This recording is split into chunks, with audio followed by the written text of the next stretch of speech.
As the Russia-Ukraine war surpasses 1,000 days, U.S. President-elect Donald Trump is wasting no time fulfilling one of his most ambitious commitments: to bring the conflict to an end swiftly.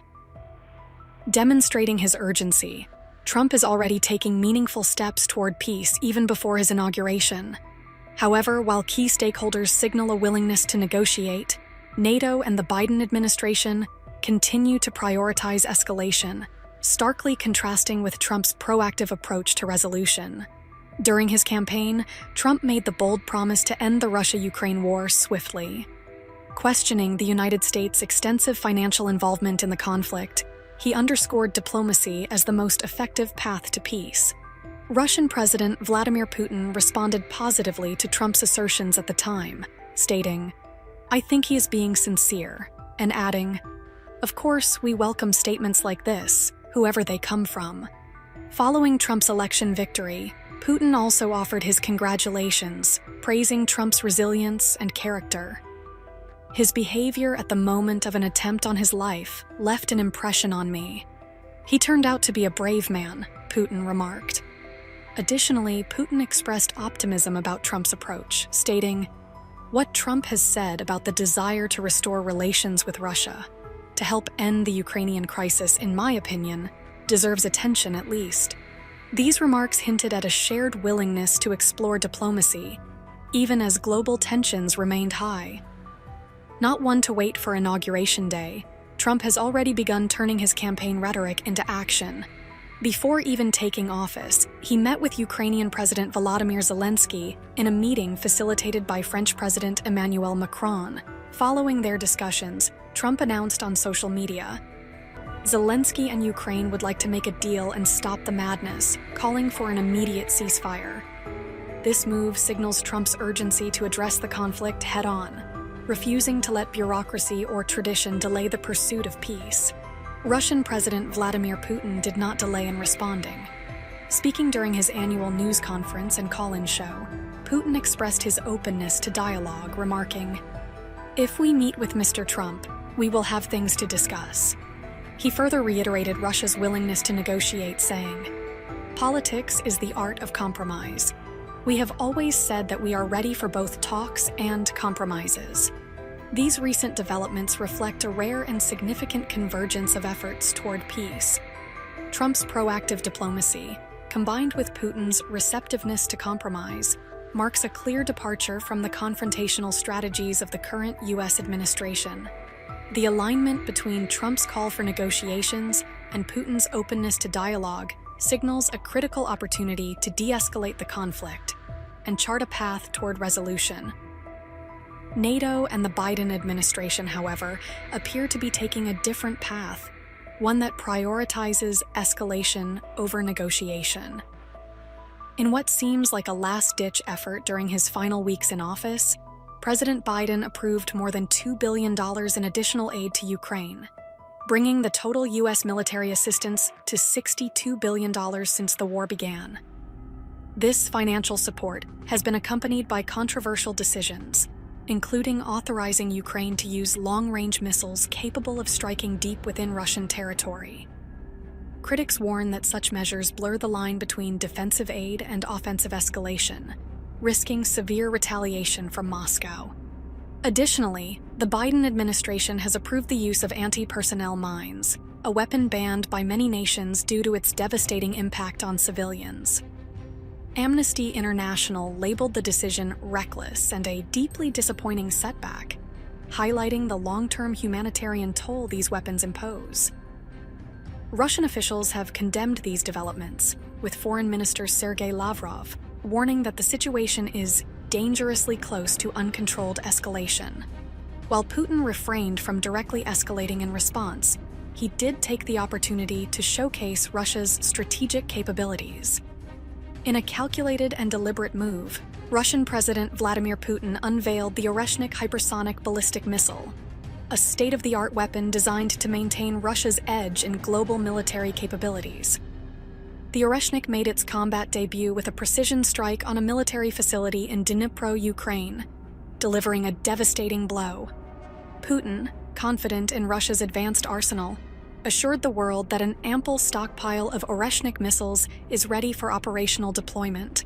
Meanwhile, in Europe, NATO Secretary General Mark Rutte's recent warning adds fuel to the already complex geopolitical landscape. Speaking in Brussels, he claimed that Russia seeks to wipe Ukraine off the map and might target other parts of Europe. Urging Europeans to pressure their governments into significantly increasing defense spending, he argued, Putin is trying to crush our freedom and way of life. These bold statements, however, are drawing increasing scrutiny. Both Russian President Vladimir Putin and US President-elect Donald Trump have recently expressed openness to peace talks, raising questions about the basis for Rutte's alarmist rhetoric. Critics suggest that his remarks may have more to do with Trump's recent interview, in which he stated his intention to reconsider America's role in NATO and reduce US military funding for Ukraine, than with any concrete evidence of Russia planning long-term confrontation with the West. Rutte's comments appear to fit within a broader narrative of spreading fear rather than fostering dialogue. While NATO presents its actions as defensive, history reveals a more complicated story. During the negotiations over German reunification in 1990, Western leaders assured Russia that NATO would not move 1 inch eastward beyond Germany. Yet since then, NATO has admitted 14 new member states from Eastern Europe, expanding its reach to Russia's borders. This expansion has been a persistent source of tension, framing NATO's current support for Ukraine as potentially provocative rather than purely protective. Amid these dynamics, NATO Secretary General's statements seem less about addressing Russian aggression and more about responding to Trump's vision for reshaping US foreign policy.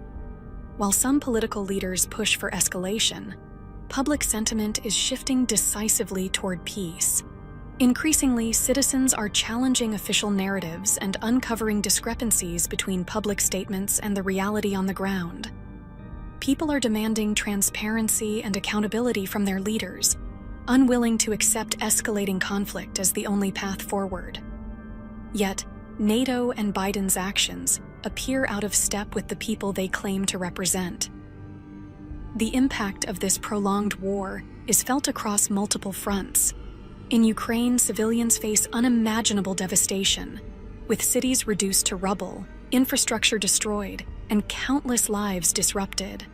Families have been torn apart, and millions have been displaced, creating a humanitarian crisis that grows more dire with each passing day. Meanwhile, in Russia, economic sanctions and the costs of mobilization have brought significant hardships, with ordinary citizens enduring rising prices, shortages, and the strains of a protracted conflict.